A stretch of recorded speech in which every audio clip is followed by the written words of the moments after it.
Chacun son karma. Comment elle résonne cette phrase pour vous? J'ai un message à vous transmettre et on va parler du karma aujourd'hui. Mais avant tout, bonjour à tous et bienvenue sur To Be Your Joy. Je vous retrouve sur cette chaîne où on parle de guérison, de thérapie, de comment aller vers sa joie, de tout ce qui vous empêche d'aller vers votre joie.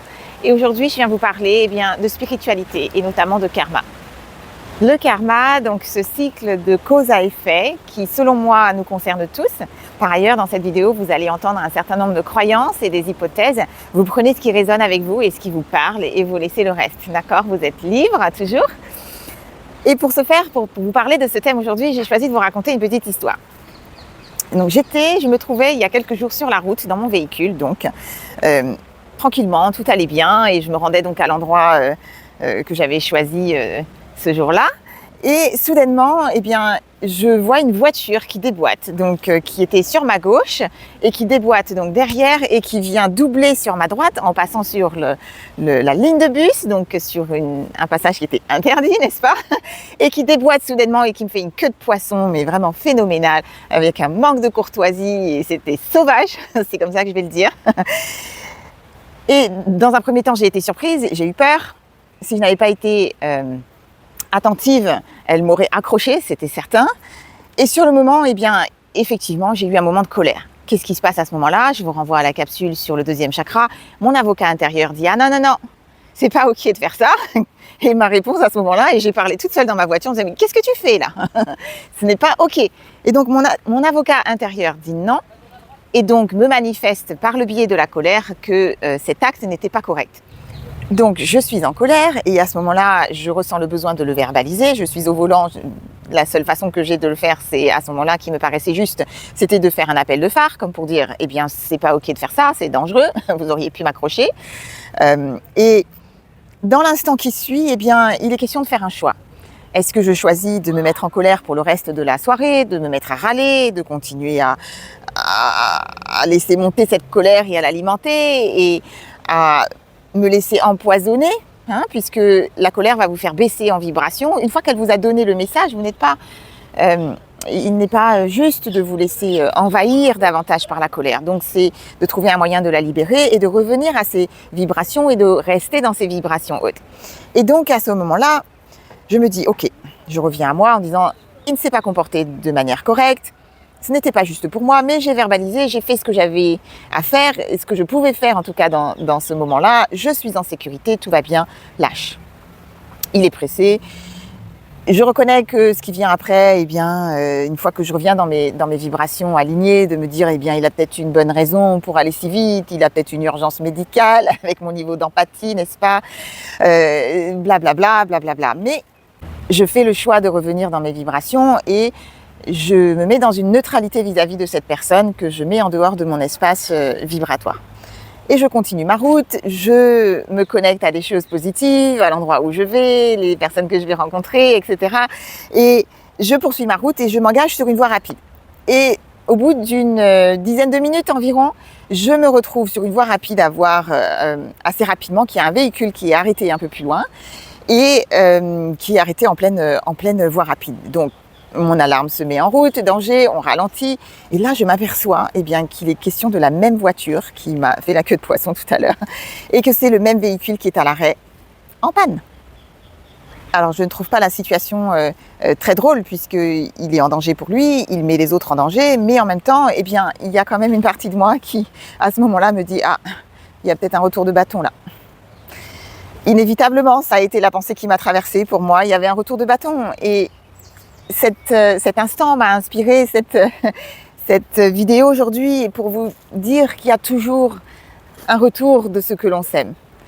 Tout ce que vous envoyez va vous revenir. Et je mets ça sur le compte du karma. Et que, il ne s'est pas bien comporté, ce monsieur, et que, il a eu un retour à un moment donné. On adhère ou on n'adhère pas, on est d'accord ou on n'est pas d'accord, c'est pas l'objet de la vidéo ici. Ce que je voudrais vous montrer, c'est vous rappeler qu'il y a des lois universelles qui nous accompagnent et que, cette loi du karma, elle est pour moi réelle.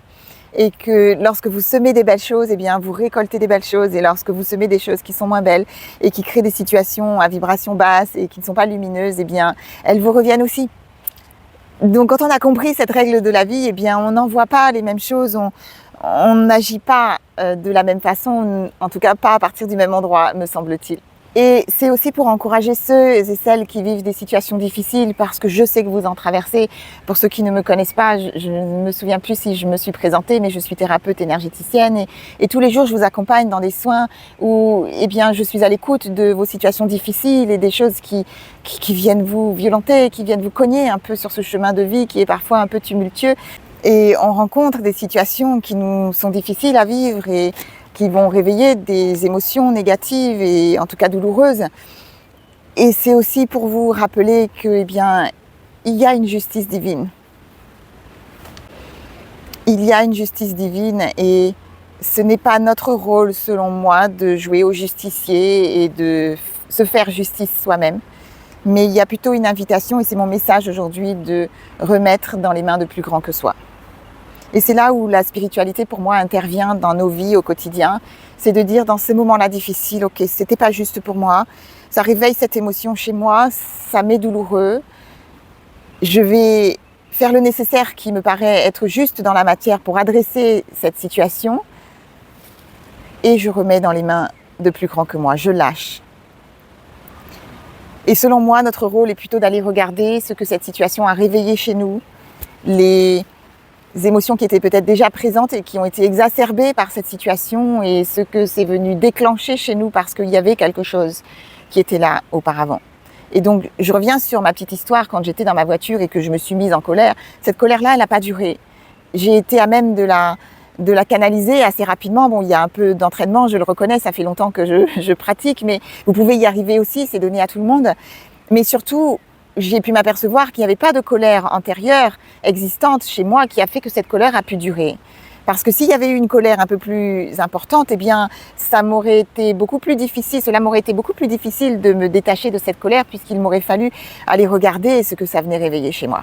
Et ces situations, elles vous sont données très souvent comme un cadeau pour vous montrer qu'il y a d'autres choses qui sont derrière et qu'il suffit simplement d'une étincelle, d'un petit quelque chose pour que vous partiez dans des colères fulgurantes, mais parce qu'il y a quelque chose de plus conséquent derrière, il y a quelque chose de plus douloureux et de plus ancien qui a duré et que vous avez retenu parfois dans vos tripes pendant très longtemps et qui fait que vous êtes comme une bombe là qui se promène comme un peu à la recherche d'une petite étincelle et boum, il suffit qu'on vous déclenche comme ça le temps d'un instant que vous partez et que ça crée des choses beaucoup plus importantes et que ça prend des proportions beaucoup plus importantes. Donc, il y a une opportunité de voir s'il y a une résonance intérieure qui se fait avec la situation extérieure.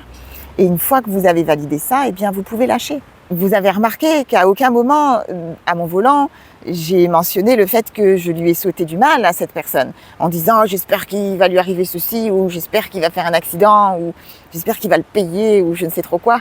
Et non.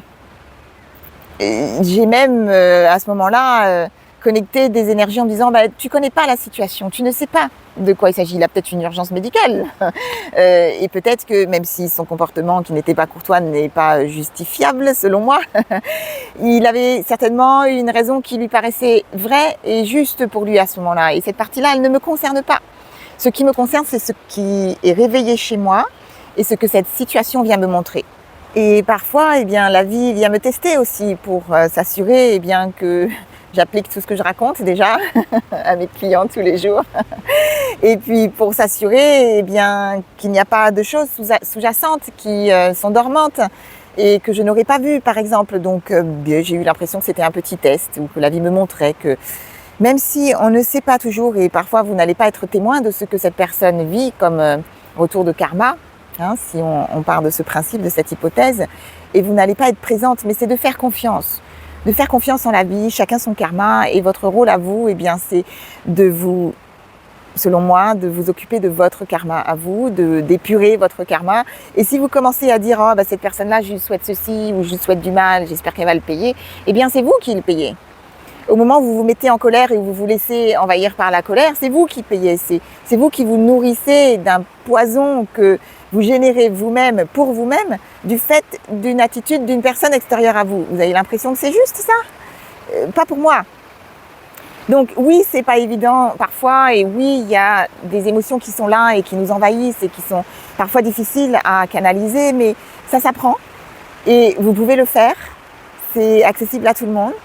Et une fois que vous rentrez dans ces mécanismes et dans ces compréhensions, eh bien, vous vivez la vie d'une façon tout à fait différente et qui va vous amener vers davantage d'harmonie et davantage de joie intérieure parce que vous ne vous laissez pas polluer par ce qui se passe à l'extérieur et vous restez dans un espace qui est vibratoirement élevé. Et tout cela va aussi vous permettre d'aller alimenter non pas votre karma mais votre dharma, ce pourquoi vous êtes venu ici sur cette planète et ce que vous êtes venu faire et qui a du sens pour vous. Et c'est véritablement ce que je vous souhaite. Ouais. Bien sûr, j'ai pris un exemple avec quelque chose qui n'était pas grave, mais le principe derrière est le même. Donc essayez de laisser aller les énergies qui vous laissent dans des vibrations basses, à ne pas vous laisser happer par ces vibrations extérieures qui ne sont pas dans la lumière, pour rester aligné avec votre joie et dans des vibrations hautes. Chacun son karma, prenez soin du vôtre. C'était le message que j'avais à vous passer aujourd'hui. Je vous remercie de votre écoute. C'était Aurélie Yenda sur To Be Your Joy. Et pensez à vous abonner à la chaîne. Et si vous avez besoin d'aide pour traverser ces périodes qui peuvent être un peu difficiles ou ces moments qui sont venus vous déclencher, eh bien prenez contact, le formulaire est dans la description de la vidéo. Et en attendant la prochaine capsule, eh bien je vous souhaite le meilleur à venir. À bientôt. Prenez soin de vous.